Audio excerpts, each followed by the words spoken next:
So we are starting, sir, 4.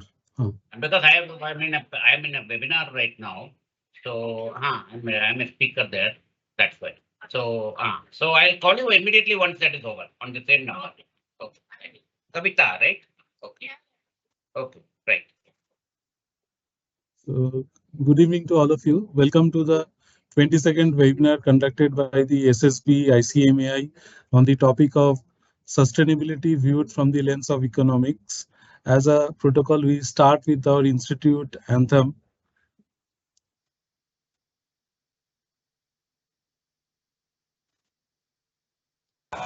असतो मा सद्गमय तमसो मा ज्योतिर्गमय मृत्युर्मामृतं गमय असतो मा सद्गमय तमसो मा ज्योतिर्गमय मृत्युर्मामृतं गमय असतो मा सद्गमय तमसो मा ज्योतिर्गमय मृत्युर्मामृतं गमय.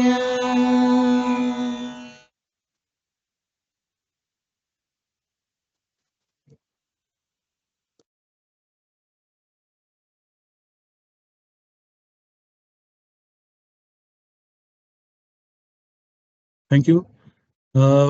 Just today we have with us CMA CS A. Shekhar. Sir is a member of our Sustainability Standard Board and also a practicing company secretary. And we thank sir for his gracious presence for the event. Thank you, sir, for being today. Just to brief about our Shekhar sir, CS and CMA Shekhar is BCom, FCMA, ACS, LLB, General, and is in whole-time practice as company secretary since 1996. Prior to commencing practice, he has industry experience spanning 15 years. He specializes in the field of corporate laws, foreign exchange management, that is FEMA, SEBI and securities laws, merger and acquisition, cost and management accounting, due diligence, transfer pricing, business valuations, and corporate sustainability. He also advises organizations in the SME sector on strategic management issues, including transition and succession management, capital financing and structuring, IPO and compliance management. Currently, is also advising listed entities on the implementations of systems and procedures for ESG and sustainability reporting. He contributes and participates actively in various academic, professional, and research initiatives of ICSI and ICMAI. He has also contributed quite a few articles in Chartered Secretary, Management Accountant, Chartered Accountant, and other professional journals on contemporary topics, including ESG and sustainability.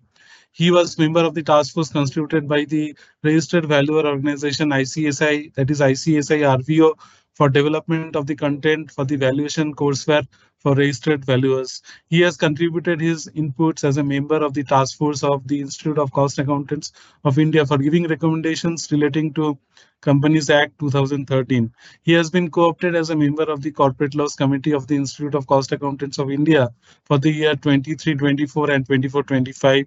He was a member of this committee in the years 1920 and 21-22. He is a visiting guest faculty at Indian Institute of Banking and Finance, at the Regional Training Institute of the Office of the CAG, at the Insurance Institute of India, and at the National Institute of Securities Markets. He is a member of the ESG and Sustainability Board constituted by the Institute of Company Secretaries of India for 2024. He was a member of the Sustainability Standard Board last year and current year also of our institute. He is also a registered insolvency professional since 2018 and specializes mainly in voluntary liquidations under the IBC. He has co-authored a taxman publication in October 23 entitled Handbook on Secretarial Audit. With this, I welcome our faculty, CMA CSA Shekhar sir. Over to you, sir. Thank you, Dibendra ji, for an elaborate introduction. Today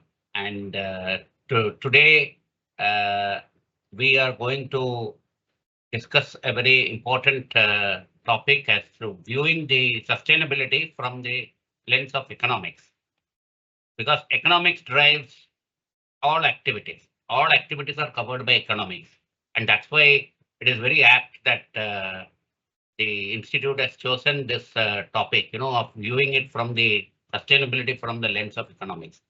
I'll try and share my presentation from here. Diponji, just confirm whether you are able to see.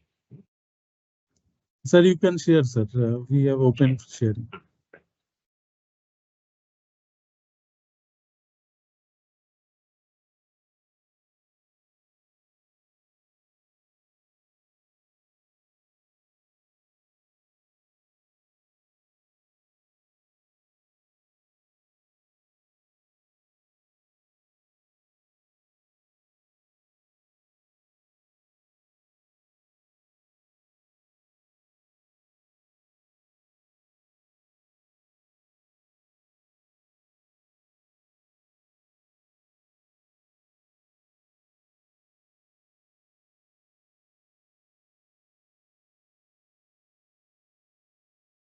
So you can enlarge the in Yes, I PPT will do mode. the slideshow. I'll do the Yeah. slideshow, so it will be Yes, yes, it is coming, sir. right. Yeah, yeah, perfect, sir. So, So you can in start. fact, I was always wondering as to the number of terms which are being used to probably describe the same thing. In fact, the word sustainability is probably the most appropriate word. We had earlier, I think in the early 70s or 80s, we had a word called economic, environment, and social and environment, ESE we had, which later got into a term called ESG, which is currently the acronym which is used to represent all these activities. By and large, it is concentrating on climate change with a focus, but also giving emphasis on social and other environmental aspects and governance. So we will first see each of these concepts and try to understand what they mean in a larger picture of sustainability. So if you see basically environment, social, and governance, this actually talks of three buckets. So that's how each of the buckets is represented by a letter. Environment represented by E, social represented by S, and governance represented by G. Together, it constitutes a complete package. So environment, when you say, it talks about greenhouse gas emissions, GHG. It should have been GHG. There is a typo error in this slide. Climate change, where water management, recycling process, emergency preparedness, deforestation, etc. And then there may be a lot of other activities, but by and large, it comes under environmental bucket. Then in social, we have the social well-being, health, security, safety, working conditions, employee benefits, gender diversity, a very important aspect in the social bucket, and inclusion, human rights, respect for human rights, and what is the impact on the local communities of the activities of the entity. Governance, of course, you have ethics and ethical standards, how ethically business conducts itself. Then, of course, we have this composition of board, how much independent director, what should be the diversity there, and what mix of executive and non-executive directors we should have, and governance under the various regulations. This is also part of ESG. Structure of board committees, risk management systems, stakeholder engagement, and anti-corruption and anti-bribery policy. So doing away with corruption and bribery, what kind of policies you have. That is also a focus on under governance. So we just go forward.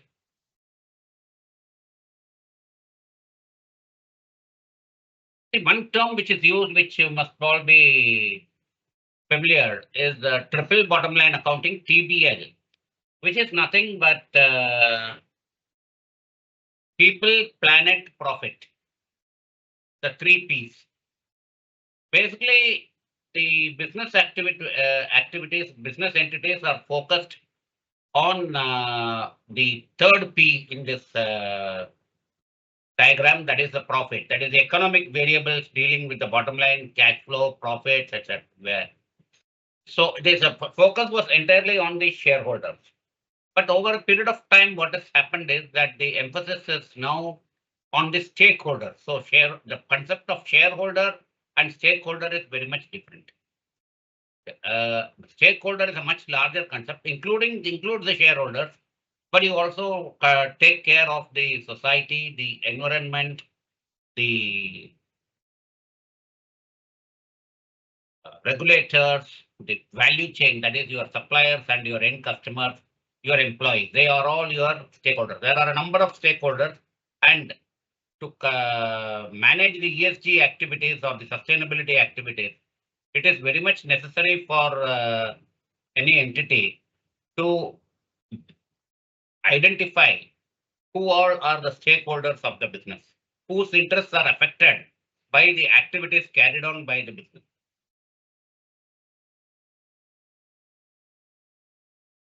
So as I said, this just the history of this was first coined in 1994 by John Elkington, founder of a British consultancy called that sustainability word has come from triple bottom line accounting, and that's this sustainability, ability to sustain has become sustainability. It is an abstract noun converted from two words.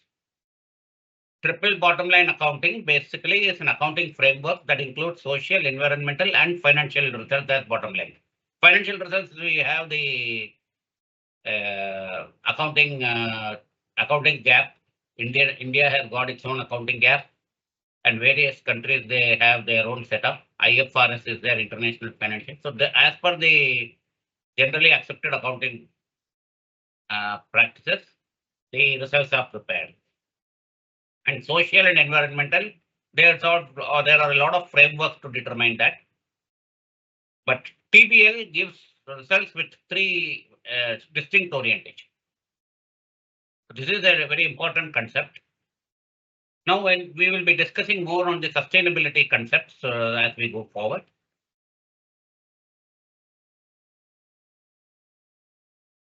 So now these are the terms which were being used, and I will try and explain to you how the sustainability is the larger scope as compared to the other concepts. So TBL basically is an accounting and reporting framework having three P's, that is people, planet, and profit. So it is all got to do with the numbers. Profits as per GAAP, the results, whatever annual P&L, balance sheet, etc. Cash flow, environment, and social benefits, that is TBL. Now, what is ESG? ESG, we saw what are the scope of ESG.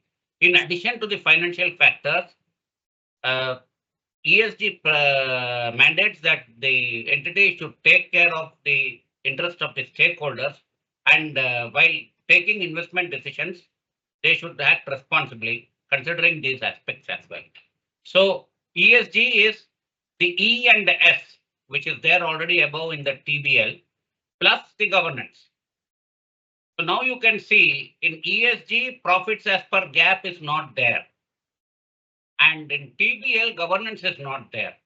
So it's like when you make a new wine from an old wine, so certain changes will happen. So this is like, so some people say that whatever we are talking about is old wine and new bottle. I may tend to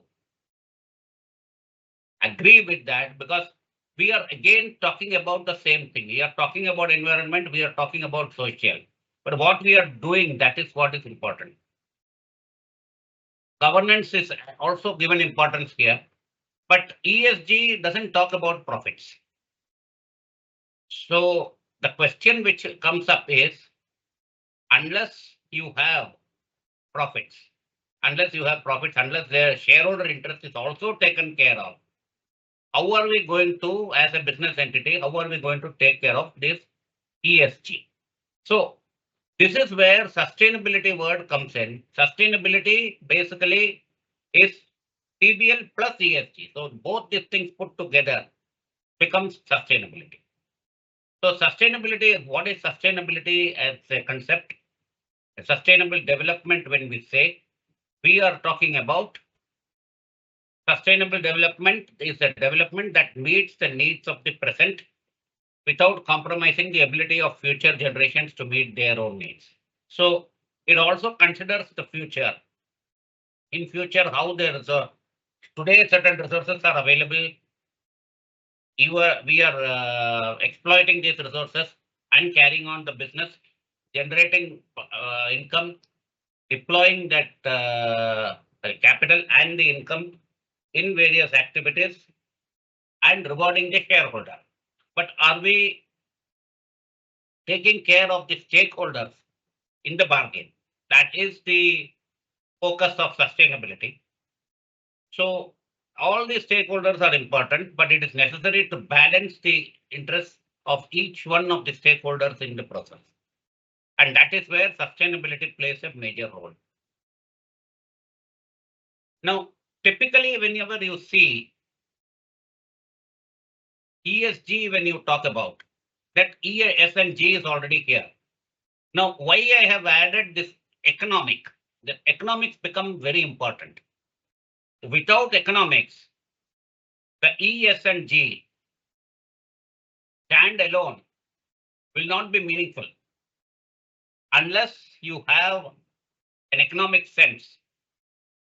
It is not going to contribute to sustainability. It will be any measure taken towards ESG, otherwise will be a short-term measure, and it may not be sustainable in the long run. So that's where economics has to be built in the strategy itself by any business. Whenever they are taking measures for ESG related activities.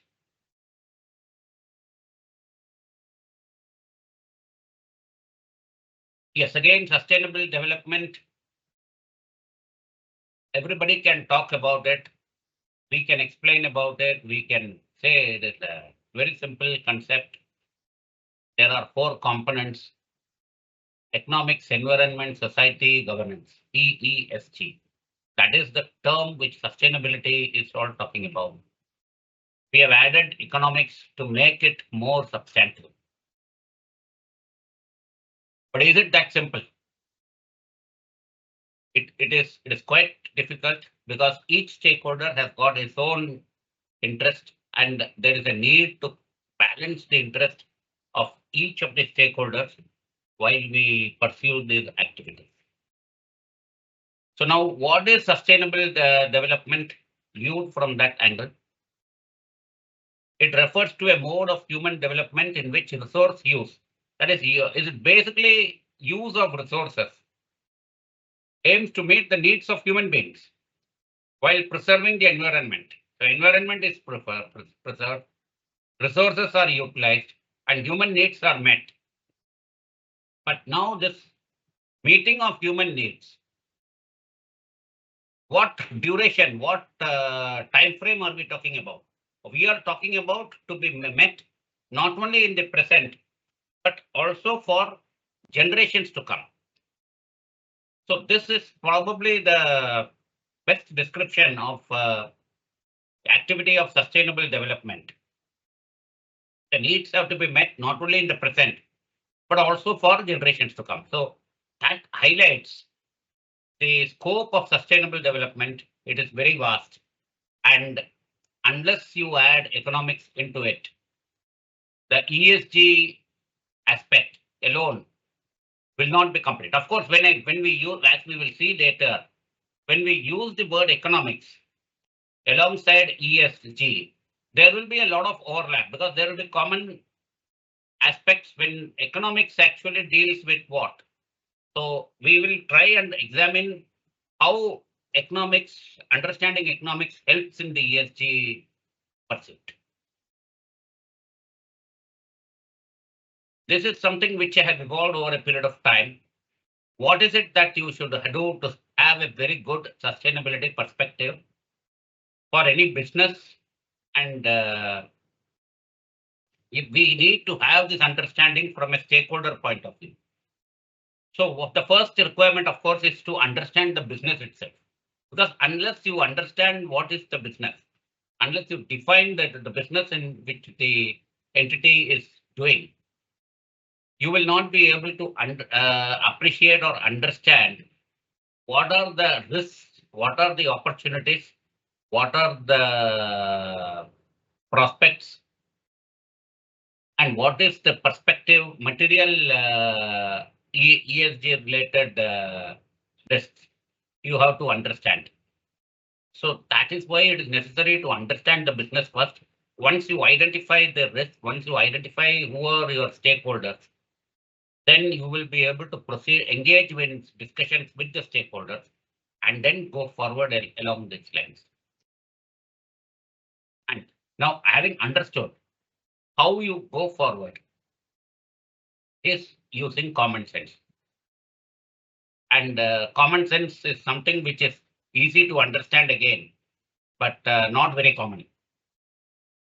Like, you need to keep it simple, but at the same time, it should be elaborate and covering all the stakeholders.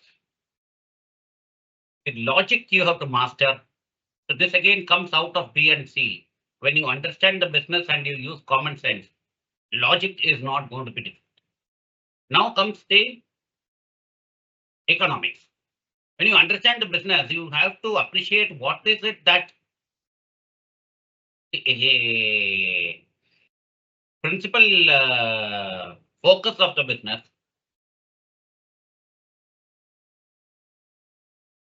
What are the activities that gives returns, and how these returns will be deployed, and how the shareholders and the stakeholders, including the stakeholders, are going to be rewarded. So the economics of the business is very important to understand. And today with AI, data analysis, etc., it is not just arithmetic. Lot of analytical tools are available. So data is not a constraint, but using the right data and right information in your decisions, that becomes an important focus area in sustainability related activities. And otherwise, what is the danger is that you will have so much data that you might suffer from something called drift. DRIP stands for data rich information poor. See, data has to be converted into information and relevant information. And the relevant information which has got meaning in the decision making process that you are going to follow. Ensure compliance with regulations. So that's why I think be clear. If you remember this acronym from a stakeholder point of view, you are ready to begin the journey in sustainability. Then you will ask the right questions and you would get the right answers. Now, after giving this intro, we are seeing this from the lens of economics, how economics and sustainability are connected. And that is and it was necessary to spend this initial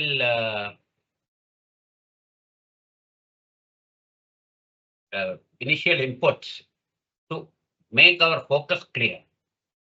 So now economics, when you see, it is basically a study of relationships and interactions between individuals and groups in a society that shape the nature of households, firms, markets, and other economic entities. So that is what economics is all about. Economics owes its origins to Adam Smith, whom we regard as father of economics, but his focus was he had defined it as a science of wealth, and it is on wealth creation that would help in developing nations and finding solutions to economic problems. But this classical economic theory was finding a lot of criticism, and while profit and or wealth maximization as the only goal, tends to ignore other important considerations. This underwent change when Alfred Marshall extended the study of wealth and how people use it. So in his definition, he said economics can be regarded as a study of wealth and how people use it, how people use their wealth, how people use the money, and how they satisfy their wants. And it is also a study of people's well-being and welfare. So the social aspect started getting concentration and focus with Alfred Marshall. The further advancement of that, the concept of economics came with Professor Lionel Robbins, and he is regarded as a father of welfare economics. So he said it is a science which studies human behavior as a relationship between ends and scarce means which have alternative uses. So this actually extends beyond social welfare and also highlights the limited nature of resources. So the concerns of environment started getting addressed. So resources are limited and you have alternative uses for these resources. So now, what purpose you will use these resources? This is very important and it's an economic problem. If as long as there is scarcity of resources and as long as there are multiple requirements, competing requirements for the resources, which resource use you will select is a matter of sustainability. Now, where economics and sustainability gets a reconciliation issue, we will be focusing more on that in our presentation. Now, with the scarcity of resources and efficient allocation, what is it that happens? A business entity says what to produce, what services to give, how to produce and how to give these services, for whom to produce and give these services, and what is the cost of producing this service or producing a product or the service, and what should be the price. So this is what are the economics of numbers that a business entity has to address in whatever activity it pursues. In doing so, a lot of stakeholders emerge, and how the stakeholders are their interest is addressed. Because when you say what to produce, you are a business manufacturing entity sources raw materials.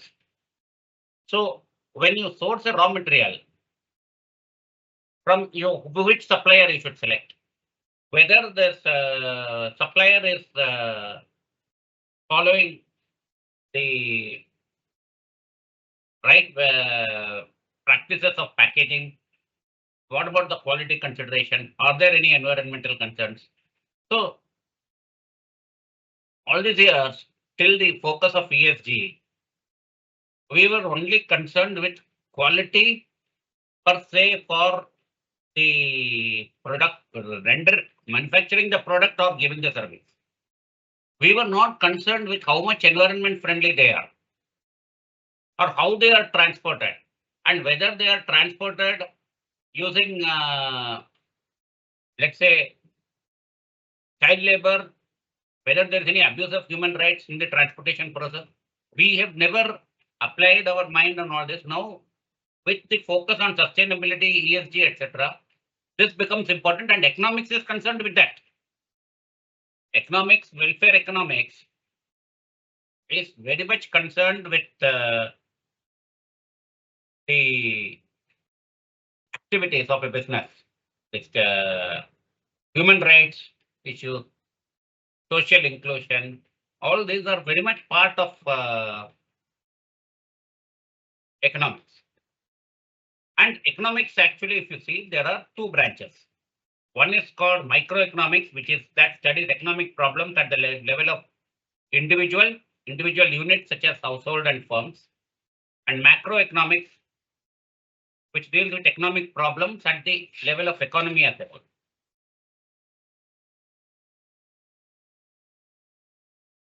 In various theories of economics, you'll be noticing that there are a lot of assumptions. Economics, whether in microeconomics or macroeconomics, there are assumptions. And why these assumptions are made? To explain a concept. Otherwise, you would not understand what are these conceptual frameworks. So there is a static element, like individual preferences are stable and total. It doesn't emerge, it doesn't change, it is not dynamic. So this is one presumption in microeconomics. Individual behaves rationally. This is another assumption. Individual is ambitious, but not greedy. Must be aware about those who are students of economics or those who have studied economics, diminishing marginal utility. You know, where a person starts eating apple one after the other. The first apple, he gets a lot of satisfaction. Second apple, he feels already, he is not that much hungry. When he goes to the third apple, he may say, okay, I'll still take. And in the fourth apple, he loses his appetite. So that is a simplistic theory where the individual is ambitious, but he is not greedy. But when it comes to money, a person, how he behaves, cannot be explained in economics. Ambition can be explained, but greed cannot be explained. And that is where many of the economic theories tend to fail. Very important assumption in microeconomics is markets are perfect.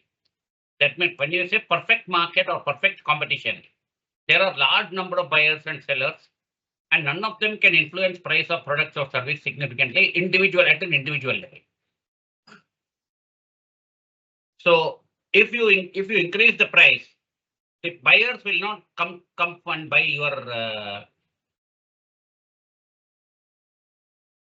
product. Of course, we are presuming that the products are homogeneous.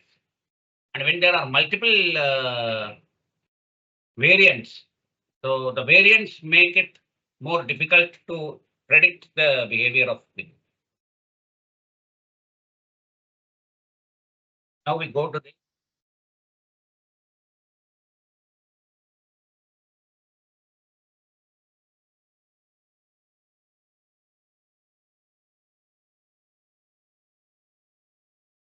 monopoly situation. There is only one seller. In oligopoly, there are only a few sellers, and they dominate the market. They control, influence the price, or even fix the price at which it is the sold goods will be sold. So there is a need for regulation because competition is not free, and competition is not, it's imperfect. Monopsony or oligopsony. This can happen in the labor market where the buyer of labor, that's the person who is engaging the labor. Now take this town, let's say for example, Nagda. I'm just giving you an example in Madhya Pradesh. There they have Grasim has got a very big unit, and there is one subsidiary of Grasim, which are the only units that are there in Nagda. So there are only 2 buyers of labor. So if the supply is more, there are only 2 buyers, and they will dictate what will be paid. So that is a market of imperfection. For example, I'm giving. What happens after that is a different matter, but that is called monopsony or oligopsony. You have to understand what market you are operating in, because that in turn influences your business policy. So within a frame and within the framework of regulations, you have a freedom to operate in the business from a business entity point of view.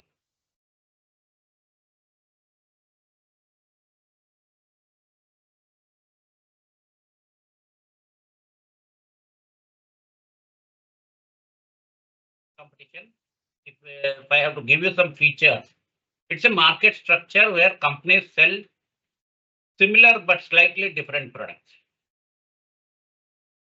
So they are not strictly substitutable, but there is difference in the some quality features, some like for example, milk with 2% fat or milk with 3% fat, so kind of, or what is say cow's milk or buffalo's milk. So there are variations.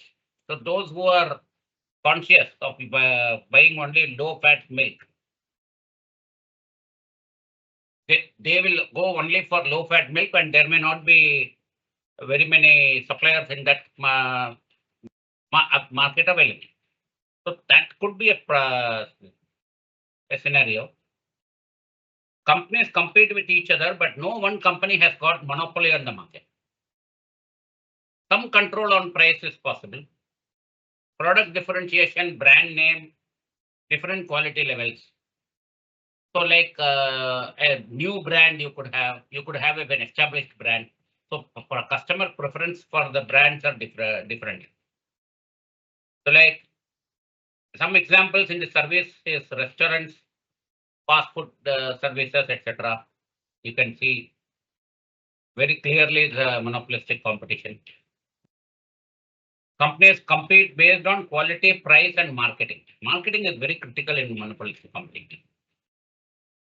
And in monopolistic competition, if you have to succeed as a business, you have to continuously innovate, product development and advertising. This is very important. In the short run, there will be good profits, but in the long run, innovation is necessary to continue that level of profit to be sustainable. But what is very much imperfection in the market is information asymmetry. The customer is not fully informed. So the level of information of an expert buyer and the level of information of a lay buyer, there is a lot of gap and difference. So this information asymmetry makes the market imperfect.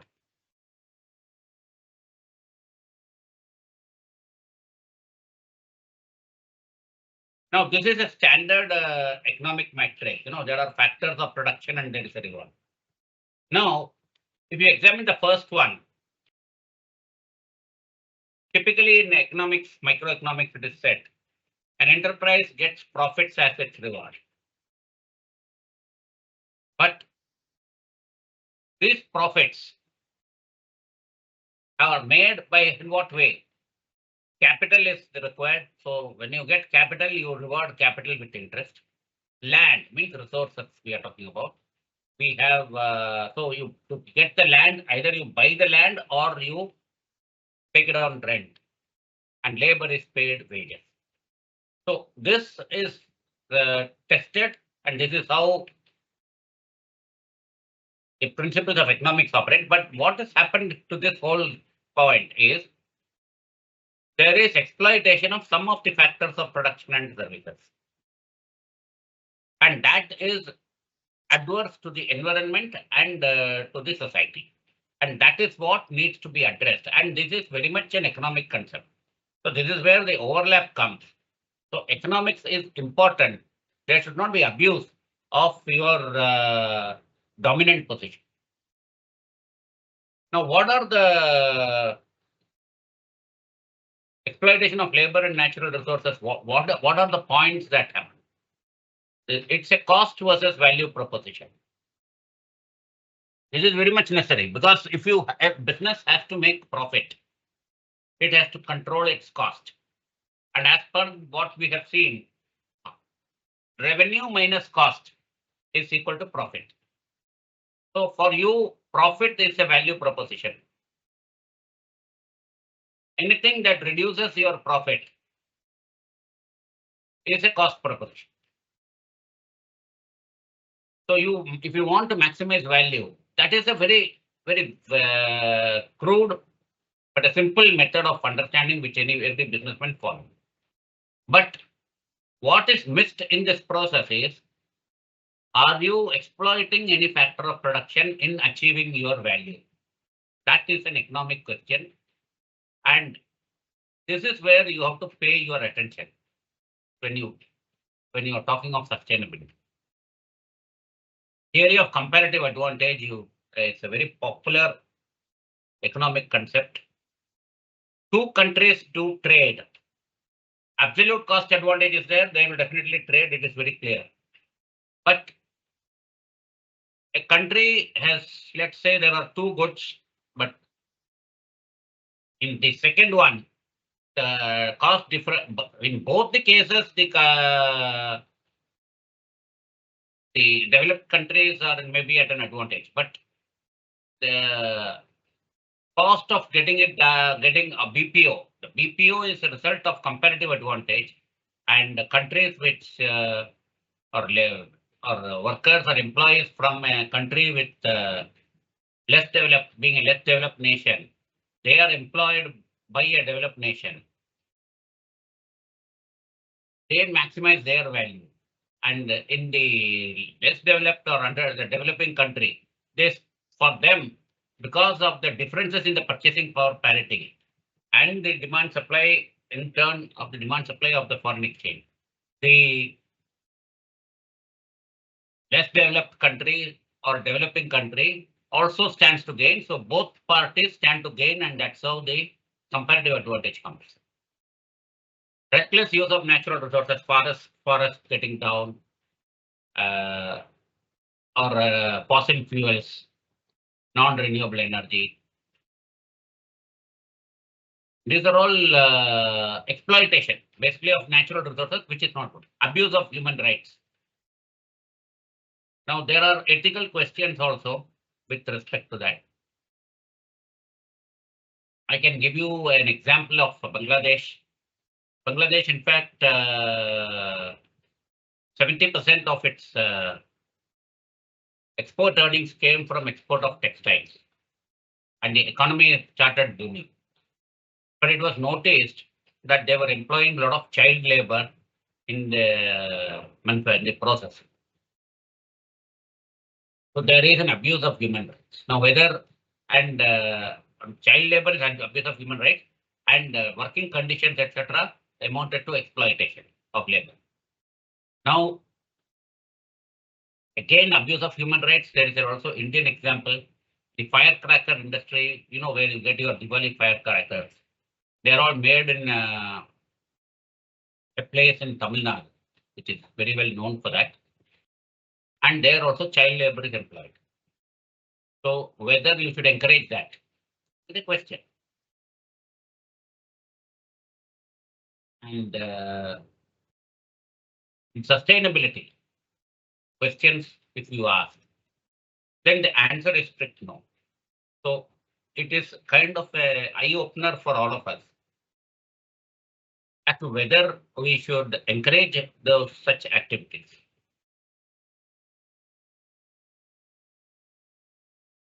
So this is a very important consideration in sustainability. Now, what is economic sustainability? And this is where we get the connect.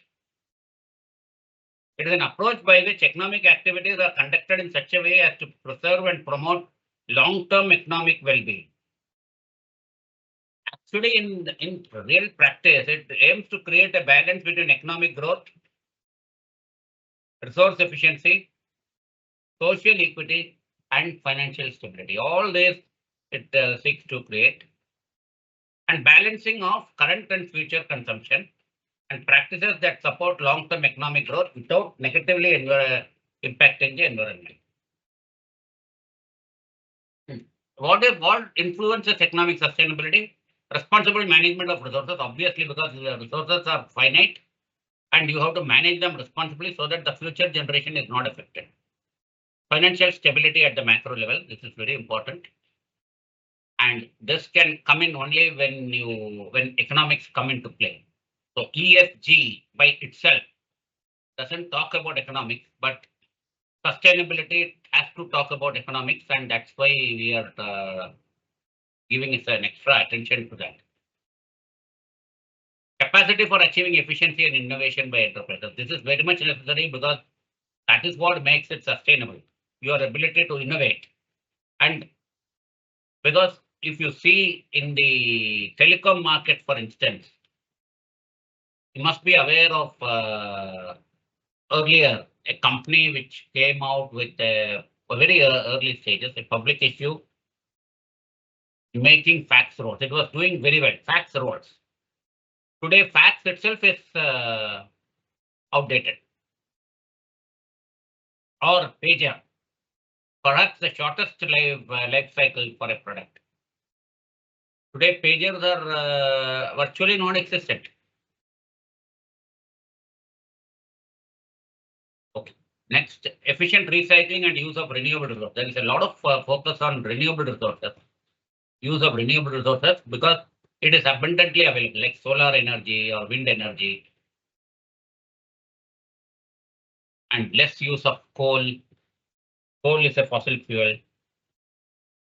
Commitment to promoting policies, programs, and initiatives that address social issues such as poverty, reducing inequality of wealth and income, gender equality, access to education and healthcare, and other social issues. Environmental sustainability issues. So social and environment should be addressed. So commitment to promoting policies for that.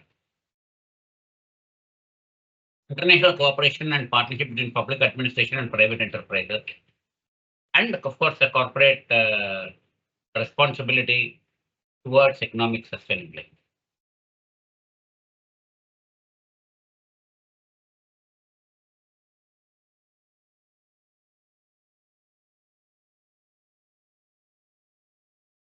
There is a lot of interconnection between the pillars of sustainability. And we had identified 4 pillars. Typically, when you see in any textbook or any material, the economy pillar is not part of it, because economics is actually included in the E, S, and G. Unless you include economics, you cannot, that sustainability is not complete.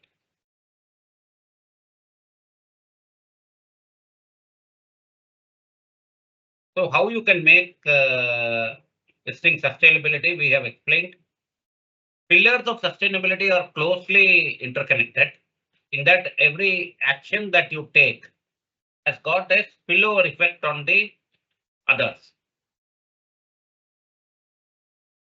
Good environmental practice, responsible resource management, they are essential to maintain stability of economy and also the very existence of the food supply chain. Transitioning to a low carbon economy and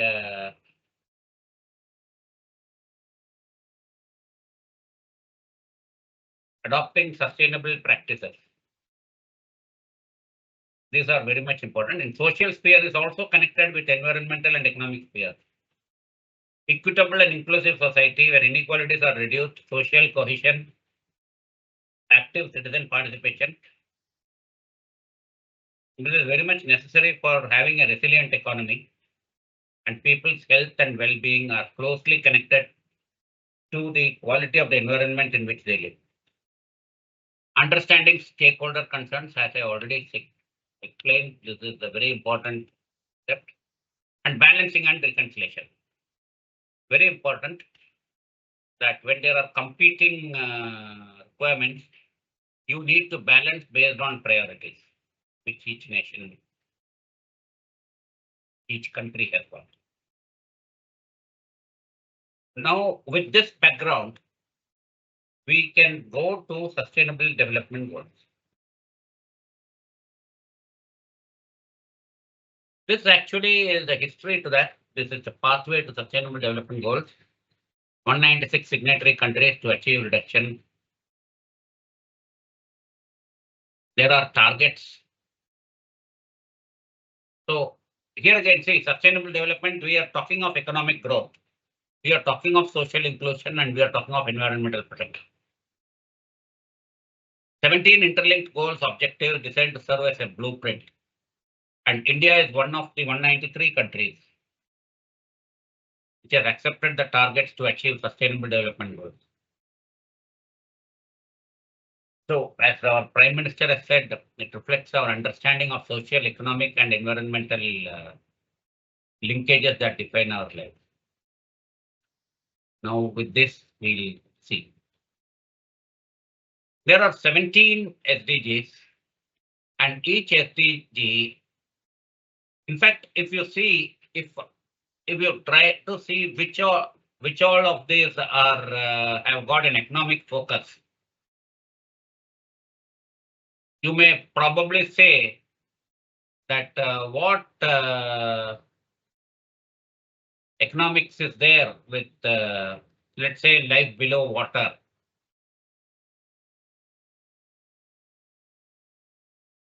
That might be your question. But if you see, it alters the flora fauna of the nation and of the environment. It affects environment. So everything in all of this, there is an economic focus also. So unless this is appreciated by the entrepreneur and try to understand who are the stakeholders and how their concerns can be addressed. And when it comes to sustainable development goals, the main objective is to achieve harmonize economic growth, social inclusion, and environmental protection. We saw that. And enjoying a human rights-based approach to each of the 17 sustainable development goals. That, in fact, is the best way to ensure effective and equitable action, prioritizing vulnerable and marginalized population and making sure that no one is left behind. Today, what is happening is that global north and global south, developed countries are in one block, and the developing or underdeveloped nations are in other block. So there is a need to bring the developing or developed nations at least close to and reduce the gap. Now, global achievement of sustainable development goals. If you see this, this is the score of 2024, which I have picked up from the SDG index dashboard. The top 12 nations are from Europe. So they are doing more on the sustainable development goals than other nations. I was surprised to find USA. I was not actually surprised, but many people will be surprised to find USA is ranking only 46 in this SDG goals, and India ranks 109. It is up by 12 places since 2021's rank of 121. And within India also there are state-wise. So Kerala has got the highest score. Kerala, Uttarakhand, Himachal Pradesh. This is India's score is 71. And certain states which are at bottom requires attention. Bihar is at the bottom, 57. Chandigarh and J&K are the top two union territories.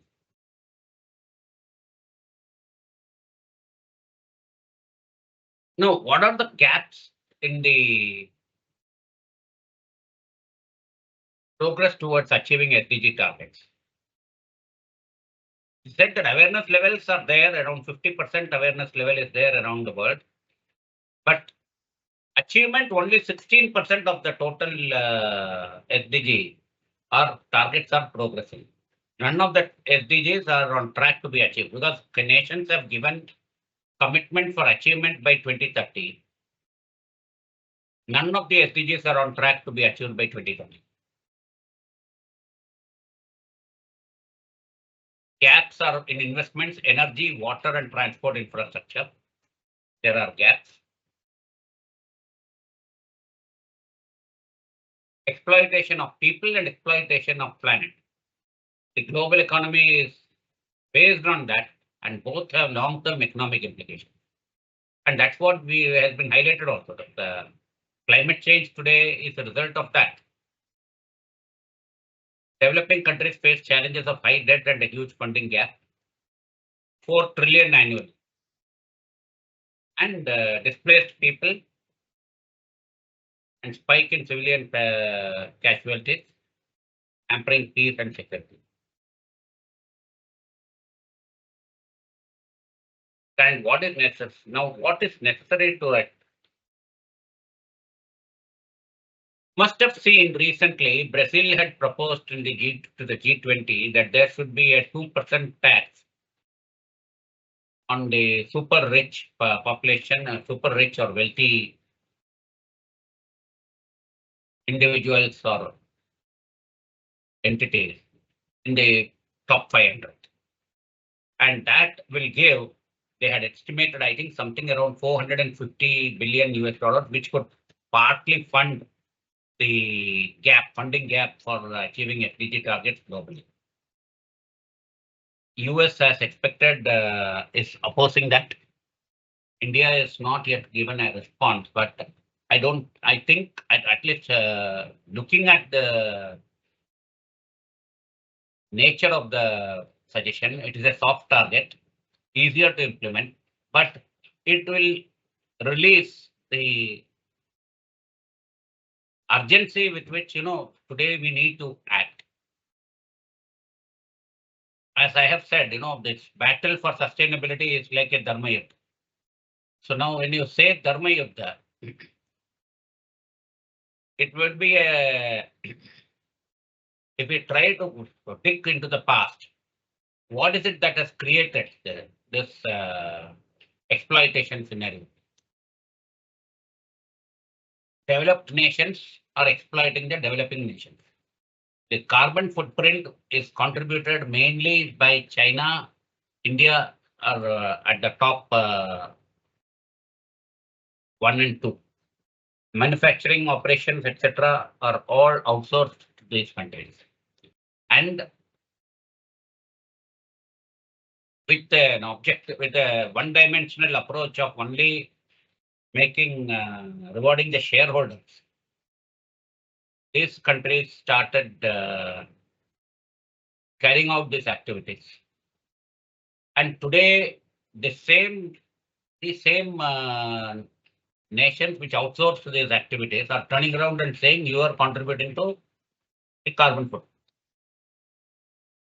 So China, when the targets were set for net zero, 2030, 2040, they were asking. India and China were very firm. They said that net zero is not possible, but we will downsize there is a term which they used, phase down the carbon footprint, and agreed for a net zero target in 2070. So even that is going to be quite difficult given the nature of the problem. But the point here is what? If we keep arguing, saying that who has created this problem, then you will never act to solve the problem. The problem is staring in front of us right now. Climate change, in fact, global warming. These are all issues where unless we act, the planet itself cannot be saved. So, but economics is a short-term as well as a long-term problem, addresses both. In the long run, in the long run of 10 years, 20 years, etc., 20 or 30 years, economics may coincide with sustainability. But today, if you see, when there is poverty, when there is inequality in income, nations having different priorities in the SDG, they would say that first let us address the poverty, and then we will address the other SDG. Whereas a developed country in Europe may say, for them, they already addressed these basic issues. So they are saying, no, we'll address climate change. So it is not to say that climate change is not important, but in terms of priority, every nation will have to decide what is requiring to be achieved immediately. And the world as a whole should unite to help these nations to come on board. So tax levy on pollution. So for that, from that point of view, these suggestions were made. Carbon tax and fiscal measures in respective countries. Debt relief for low and middle income jurisdictions. So like mounting debts, it could be waived for certain countries, and subsidies for encouraging environmentally sustainable activities like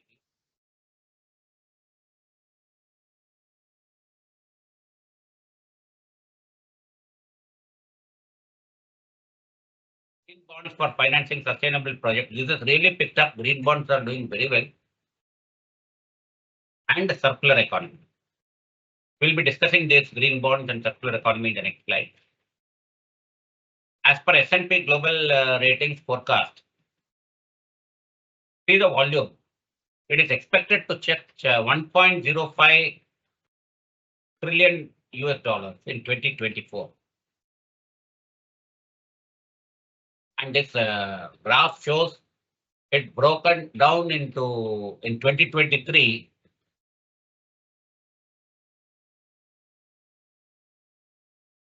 The green bonds are the highest.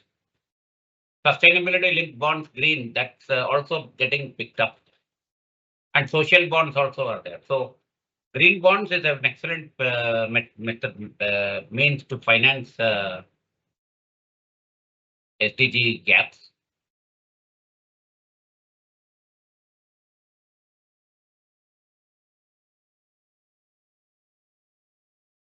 See, one-dimensional linear economy. Now, linear economy, why we have talked about circular economy is because it is, if you have a circular economy, you are extending the life of your products.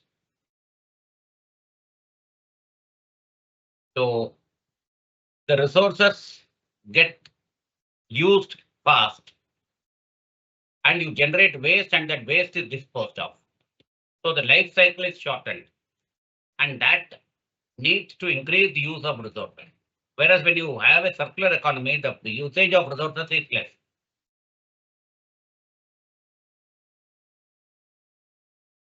4 of the 9 boundaries have been crossed. The climate has been altered, biosphere has lost its integrity, land system has been affected, and biogeochemical cycles have been corrupted. So this is what are the damage which have already been done because of a linear economy. Industrial system regenerative by intention and design replaces the end of life concept with restoration, shifting to renewable energy and eliminating toxic chemicals. Elimination of waste and superior through superior design of materials.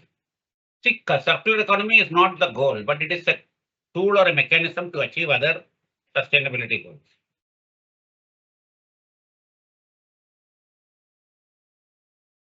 It is based on 3 principles: elimination of waste and pollution, the circulate products and materials at their highest value,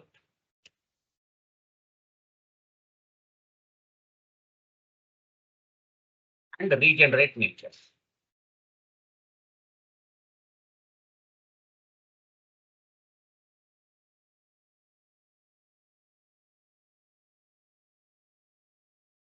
What are the benefits of circular economy?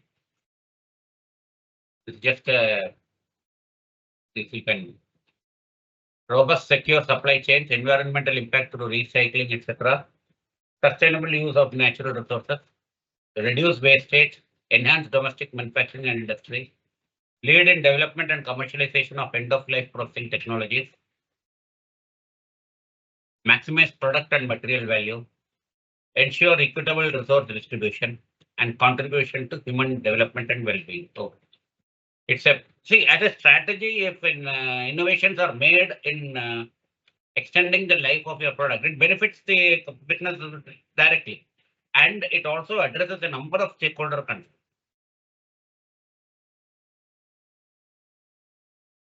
Now, you must be aware what is a GDP, gross domestic product.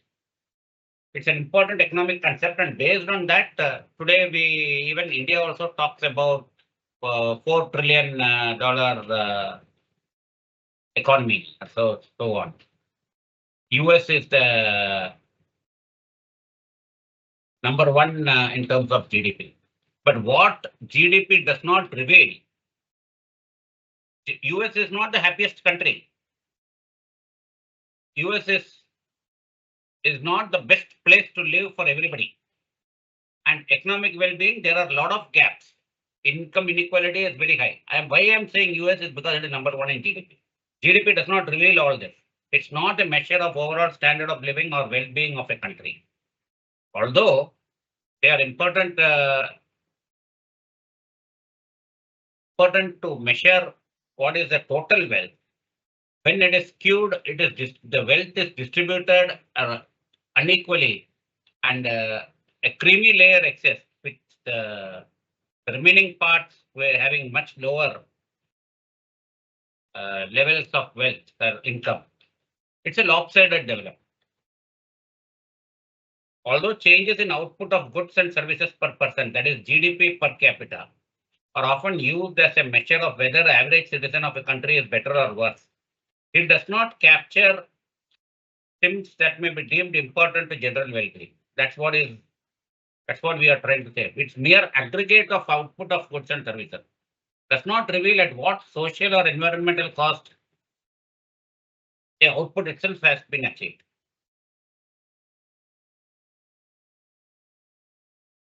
What environmental costs or damage, other external costs, reduction of leisure time, depletion of non-renewable natural resources. Quality of life depends on distribution of GDP among residents, not just the overall level. So, what is an alternative?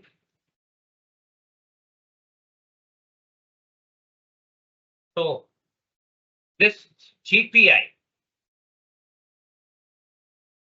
a genuine progress indicator, which covers 25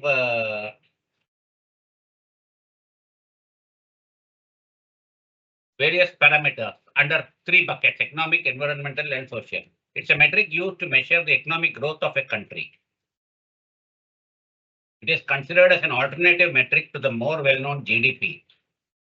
GPI takes into account everything that the GDP uses, but adds figures that represent cost of negative effects related to economic activity, cost of crime, ozone depletion, and cost of resource depletion, among others. So this is truly a sustainable measurement of sustainable development.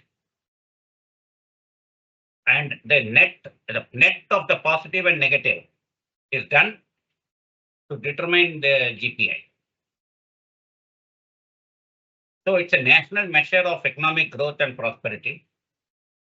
And certain externalities which are not accounted in GDP, like pollution, etc., is also considered. And it gives a full view of the health of a nation. But the measures which are adopted, they are very subjective. So it is still evolving. Not much work has been done on this, but I found this GPI a very exciting concept, because this is what, if you start measuring GPI or human or happiness index, then certain countries in the Europe come on the top and not US. So this will be a major sustainability lesson for a student of sustainability and for practitioners of sustainability. So the whole idea of this presentation is that you need to look at the overall picture. And we talk only about ESG without looking at economic aspects, it would be an incomplete ESG effort. You can also refer to this article written by us in Chartered Secretary April 2023, where we had talked about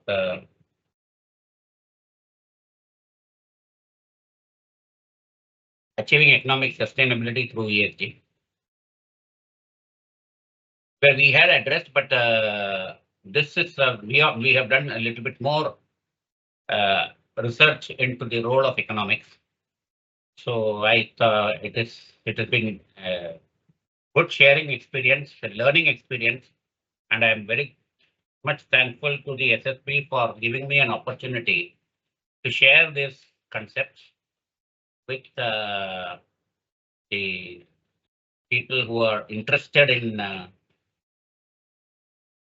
going through these concepts.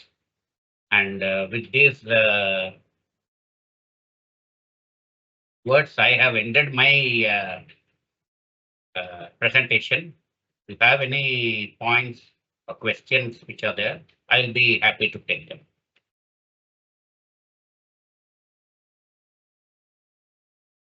Yes, sir.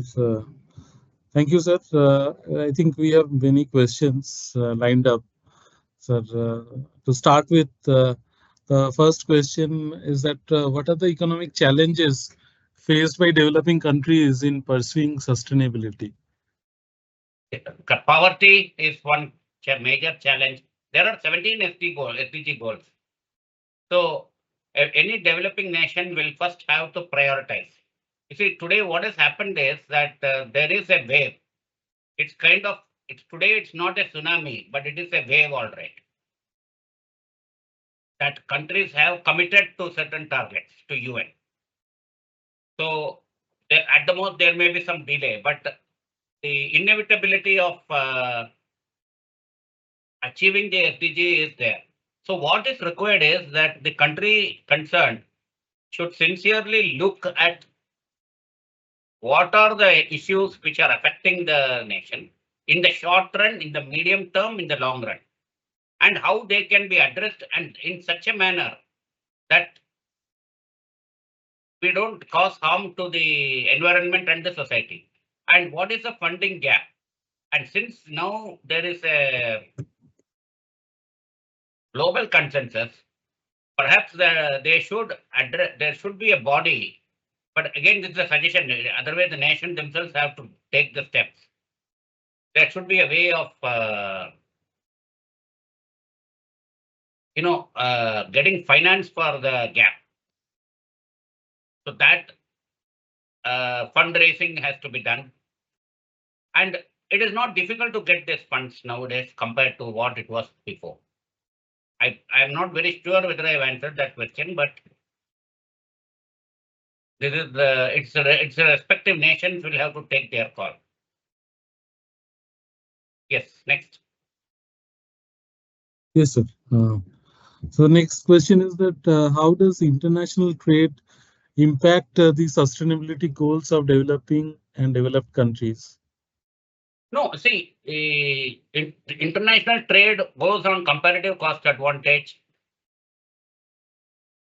And why do companies trade internationally? Because there is a comparative cost advantage. Locally manufacturing the item or locally producing these goods it's better that it is imported. So that's why a nation will import from another nation. So it's always a cost advantage. But now what has happened is the sustainability has changed, the ESG and sustainability has changed the focus. So nations, when importing, Europe particularly, if India seeks to export goods to Europe from 2025 onwards, they have to face a new reality. Today, a lot of exports are happening, but they will be subject to ESG scrutiny. So it's going to change a lot. And of course, there is a power block which is there. That you have two power blocks. One is the US and its allies, and Russia, China, and the other side. So India is in the midpoint, that we are neither there, neither with the US nor with the Asians, but we want to get the best out of the two worlds. So it's going to be quite a challenge. There is no solution as such. We have to see how it emerges.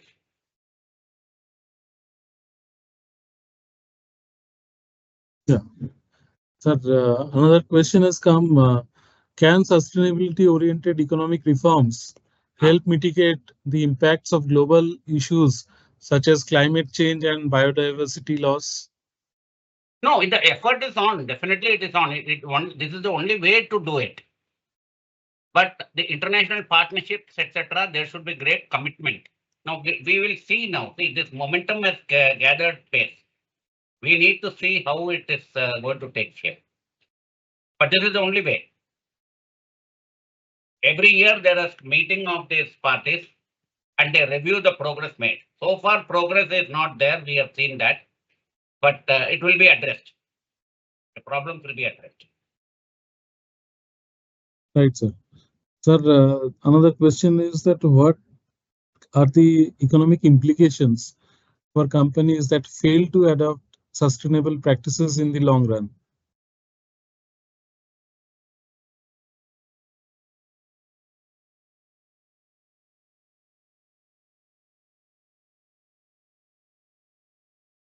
Yes, sir. Yes. Any other Uh, question? yeah. Should I repeat? Yes. Sir, what are the economic implications for companies that fail to adopt sustainable practices in the long run? They will not be sustainable. They may have to close. In the long run, sustainability is an issue.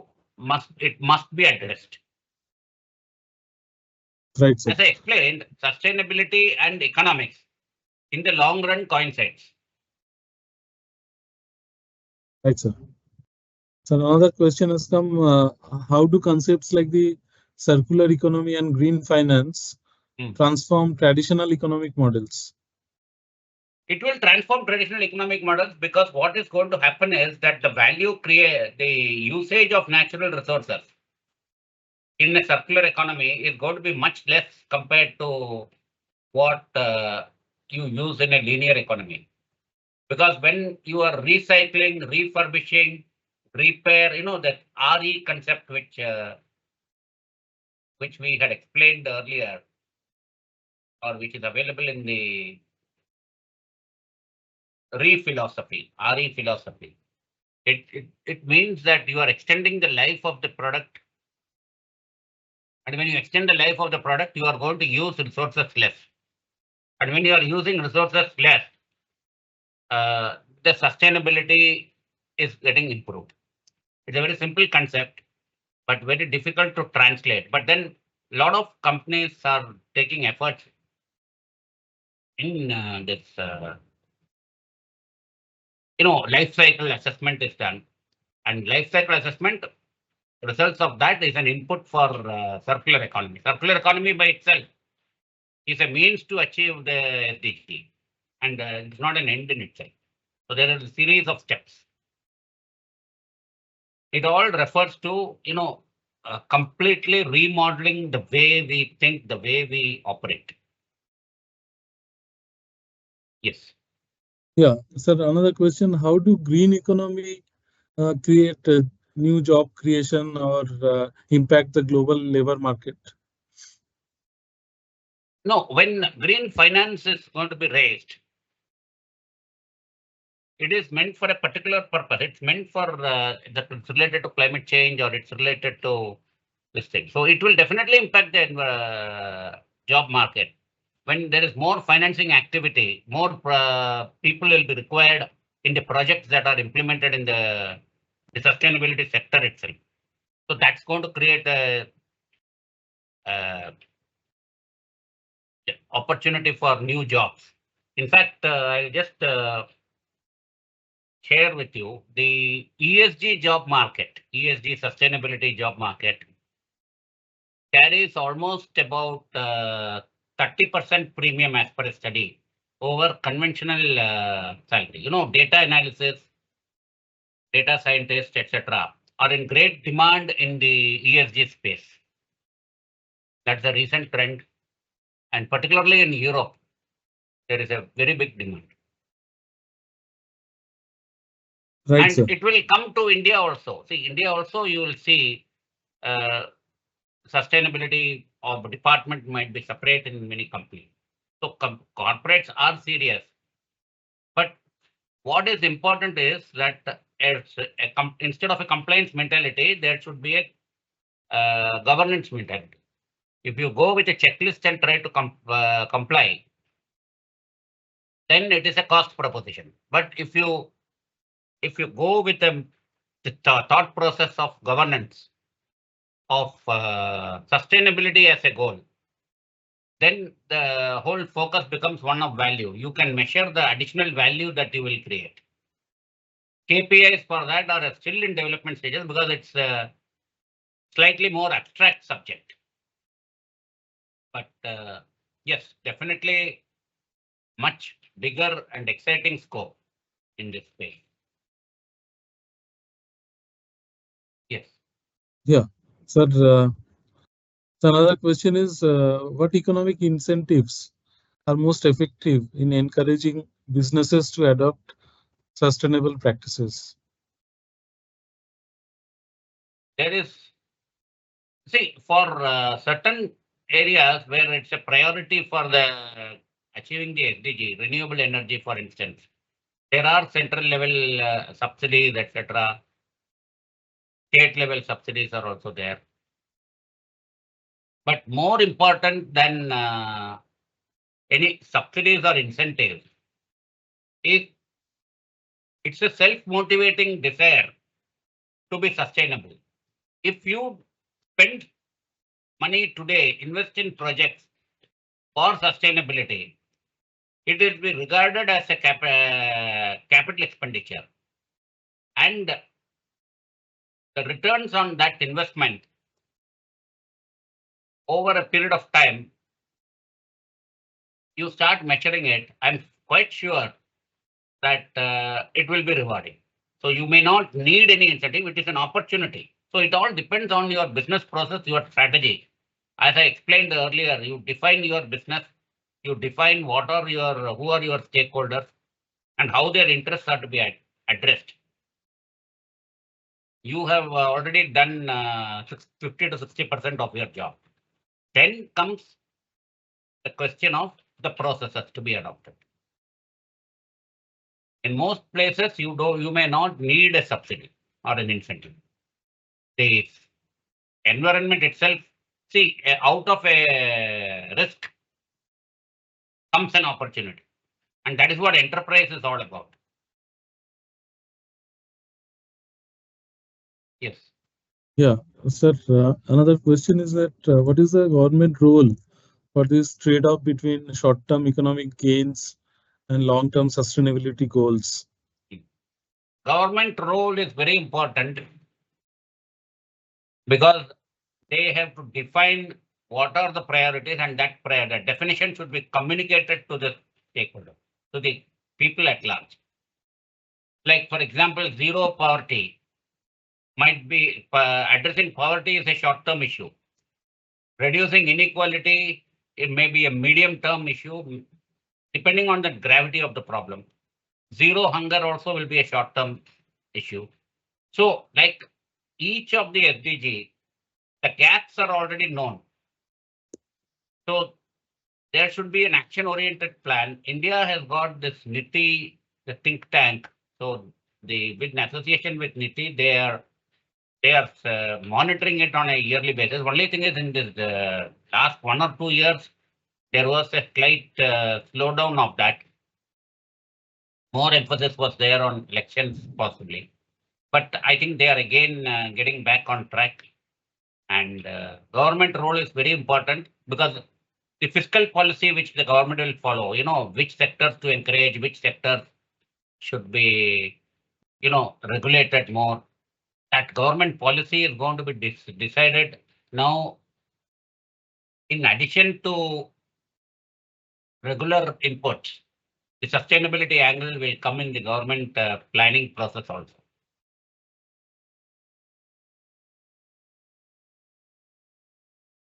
Yes. Right, sir. Sir, the last question, sir, for today's session. Hmm. Sir, regarding this, another question has come for what role do carbon pricing mechanism like taxes and various trade system play in promoting sustainability? Say carbon pricing, what happens is that if you have got carbon footprint, and it is going to be, say, Europe is going to introduce a cross-border adjustment mechanism for certain sectors. So they are going to levy a carbon tax on the imports of certain goods which have carbon content. And what will happen is it will make it less profitable for the buyer in Europe to buy from India those particular products. So it is a disincentive to buying or importing carbon with products with carbon content. But what can India do? See, India is not registered its protest, but I think it is going to be a reality. It has to be addressed. At the most, you could ask for time. What India can do, in fact, they are already planning that, is to levy a carbon tax locally. If you levy a carbon tax locally, to some extent, that will, to that extent, the cross-border adjustment mechanism will give you a relief. Just a taxation. So what happens is instead of the tax going to a foreign government, the tax will come to the Indian government. And there will be a system of credit. This is what is likely to emerge. But this carbon pricing is an evolving field, and lot of lobbying and arguments and even fights are going to happen on that. India has put up its position with Europe. At 2025, this CBAM, cross-border adjustment mechanism, is slated to come in place. But it's an area where there will be a lot of discussions, a lot of lobbying. That's what I can say right now. Yes. Yes. I think, sir, with this we close today's session. Since we have got a excellent presentation from Shekhar sir, and I hope we'll upload the presentation in our YouTube channel. Just to say about SSB, we are just started the admission process for our third batch of admission of ESG certificate course, and we request all the participants to join the session. It is a weekend classes we are conducting on Saturdays and Sundays, and I hope you will take admission in large numbers for this knowledge enhancement course. Further to that, we have our various activities lined up. We have our next webinar, that is on 20th of December. We have this carbon accounting role of CMS.